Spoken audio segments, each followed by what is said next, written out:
चलिए आज हम आपको बताते हैं कि बिहार में जिन 4% वोटों से चूक गए थे तेजस्वी, उसी को पटाने के लिए वो सपा प्रमुख अखिलेश यादव का फार्मूला आजमा रहे हैं।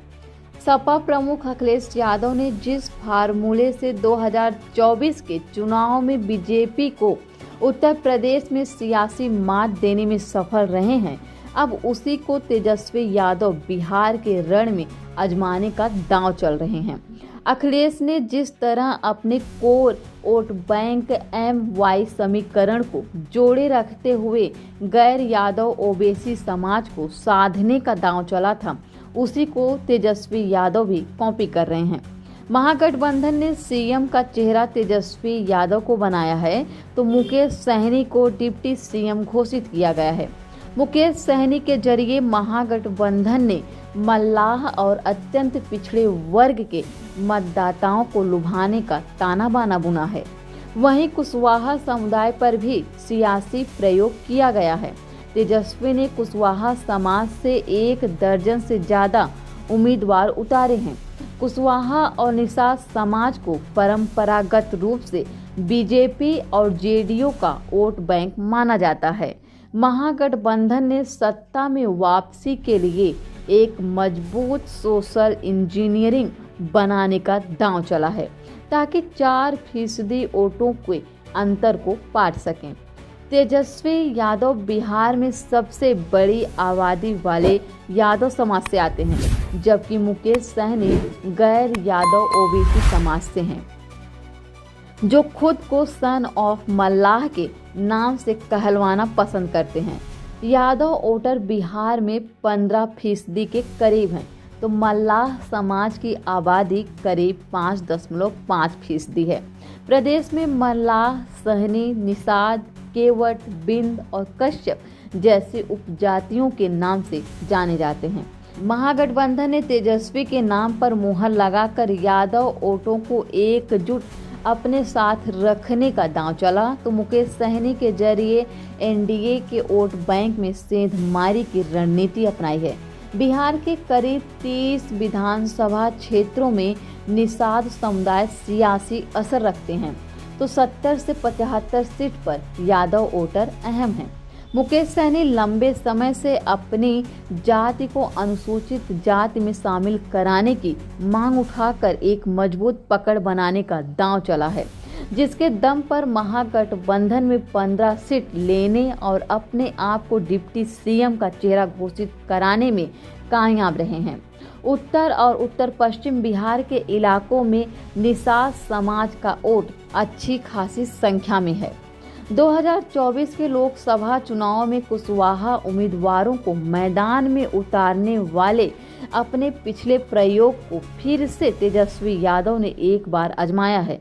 कुशवाहा या कोयरी के नाम से जानी जाने वाली यह जाति ओबीसी में यादव के बाद दूसरी सबसे बड़ी संख्या में है। कुशवाहा समाज के जरिए नीतीश कुमार 20 साल से बिहार की सत्ता की धुरी बने हुए हैं, लेकिन अब यह उनकी पकड़ से बाहर निकल रहा है। कुशवाहा कोयरी बिहार की कुल आबादी 4.21% है। प्रदेश की लगभग 20 से 25 सीटों पर कुशवाहा समुदाय हार जीत का रोल अदा करता है। इस बार टिकट वितरण में भी सामाजिक गणित बनाए रखने के लिए तेजस्वी ने कुशवाहा समाज से 1 दर्जन के करीब उम्मीदवार उतारे हैं, तो कांग्रेस से लेकर लेफ्ट तक प्रत्याशी दिए गए हैं। महागठबंधन में आरजेडी और कांग्रेस ही नहीं, बल्कि मुकेश सहनी, वामपंथी दल और सीपीआई माले भी शामिल हैं।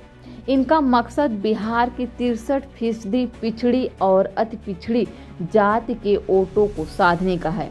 इसके अलावा 19.65% दलित और 17.7% मुस्लिम आबादी को अपने पल्ले में रखने का है। ऐसे में महागठबंधन के सभी घटक दलों ने अपने अपने सियासी आधार के लिहाज से कैंडिडेट उतारे हैं।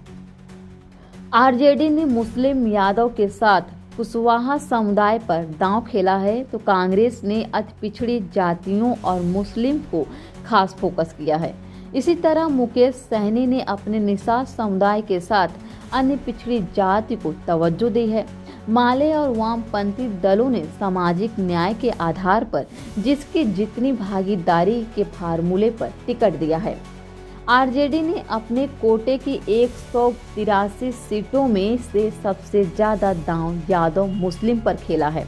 आरजेडी ने 51 यादव और 19 मुस्लिम प्रत्याशी देकर अपने MY समीकरण को मजबूत रखने का दांव चला है। इसके अलावा आरजेडी ने 16 कुशवाहा समाज के उम्मीदवार उतारे हैं।